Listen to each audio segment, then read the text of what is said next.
আপন হতে বাইরে সকলকে সুস্বাগতম। সকলকে আমার আন্তরিক শ্রদ্ধা ও ভালোবাসা জানাই। আজকের ভিডিওটি পুরোপুরি দেখার অনুরোধ রইল। আজকের বিষয় গীতার একটি শ্লোক ও কথাতেই আছে নিরাকার ব্রহ্ম দর্শন। শুনুন শ্রী শ্রী ঠাকুরের অমৃতবাণী। একদিন দক্ষিণেশ্বর মন্দিরে ঠাকুর শ্রীরামকৃষ্ণ, বাবুরাম প্রভৃতি ভক্ত সঙ্গে বসিয়া আছেন। 1885 খ্রিস্টাব্দ 7ই মার্চ বেলা 3টা-4টা হইবে। ভক্তেরা পদসেবা করিতেছেন। শ্রীরামকৃষ্ণ একটু থামিয়া হাসিয়া ভক্তদের বলিতেছেন, এর অর্থাৎ পদসেবার অনেক মানে আছে। আবার নিজের হৃদয়ে হাত রাখিয়া বলিতেছেন, এর ভিতর যদি কিছু থাকে, অর্থাৎ পদসেবা করলে অজ্ঞান অবিদ্যা একেবারে চলে যাবে।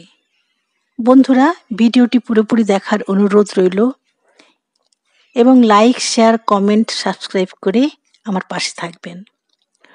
হঠাৎ শ্রী ঠাকুর গম্ভীর হইলেন, যেন কি এক গুহ্য কথা বলিবেন।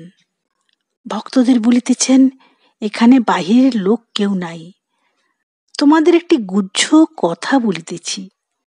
সেদিন দেখলাম আমার ভিতর থেকে সচ্চিদানন্দ বাইরে এসে রূপ ধারণ করে বললে, আমি যুগে যুগে অবতার।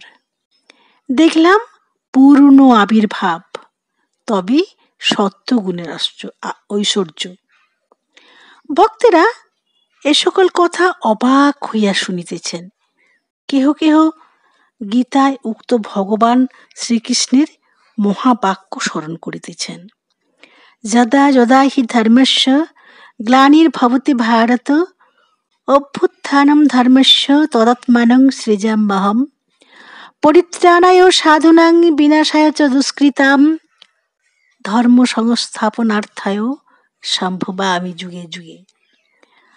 1885 খ্রিস্টাব্দে 1 সেপ্টেম্বর জন্মাষ্টমী দিবসে নরেন্দ্র আদি ভক্তের সমাগম হইয়াছে। শ্রীযুক্ত গিরিশ ঘোষ 2-1টি বন্ধুর সঙ্গে করিয়া গাড়ি করিয়া দক্ষিণেশ্বরে আসিয়া উপস্থিত। কাঁদিতে কাঁদিতে হাত জোড়ো করিয়া বলিতেছেন, তুমি পরম ব্রহ্ম, তা যদি না হয় সবই মিথ্যা। ওই দিনই ঠাকুর নরেন্দ্রকে বলিতেছেন, গিরিশ ঘোষ যা বললে তোর সঙ্গে কি মিলল? নরেন্দ্র বলছেন, আমি কিছু বলি নাই, তিনিই বলেন, তার অবতার বলে বিশ্বাস, আমি আর কিছু বললুম না। শ্রীরামকৃষ্ণ বললেন, কিন্তু খুব বিশ্বাস, দেখেছিস? কিছুদিন পরে নরেন্দ্রের সঙ্গে ঠাকুরের অবতার বিষয়ে কথা হইতেছিল। ঠাকুর বলতেছেন, আচ্ছা, কেউ কেউ যে আমাকে ঈশ্বরের অবতার বলে, তোর কি বোধ হয়? নরেন্দ্র বললেন, অন্যের মত শুনে আমি কিছু বলবো না। আমি নিজে যখন বুঝব, নিজের যখন বিশ্বাস হবে, তখনই বলবো।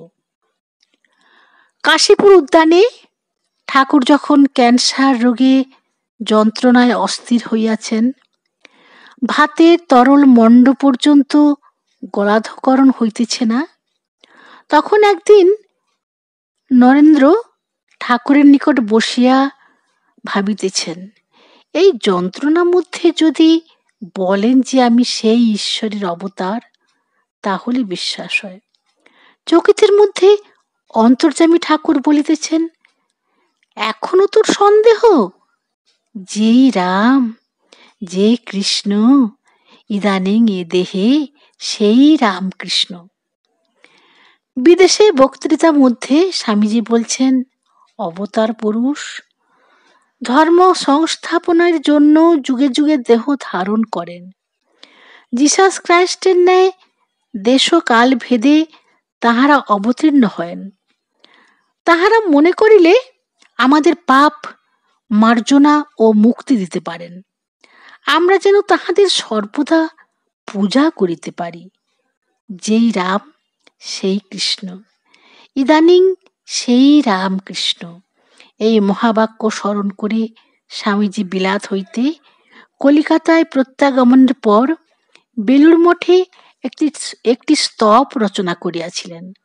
স্তবে বলিতেছেন, যিনি আচণ্ডাল দীন দরিদ্রের বন্ধু, জানকী বল্লভ, জ্ঞান ভক্তির অবতার শ্রী রামচন্দ্র, যিনি আবার শ্রীকৃষ্ণ রূপে কুরুক্ষেত্রে গীতারূপ গম্ভীর মধুর সিংহনাদ করিয়াছিলেন, তিনি ইদানিং প্রথিত পুরুষ শ্রীরামকৃষ্ণ রূপে অবতীর্ণ হইয়াছেন। ধর্ম সংস্থাপনের জন্য যুগে যুগে এভাবেই হয় সত্যগুরের ঐশ্বর্য সহ সচ্চিদানন্দের পূর্ণ অবতার রূপের আবির্ভাব। সবাই ঠাকুরের কৃপায় ভালো থাকুন, সুন্দর থাকুন, সুস্থ থাকুন।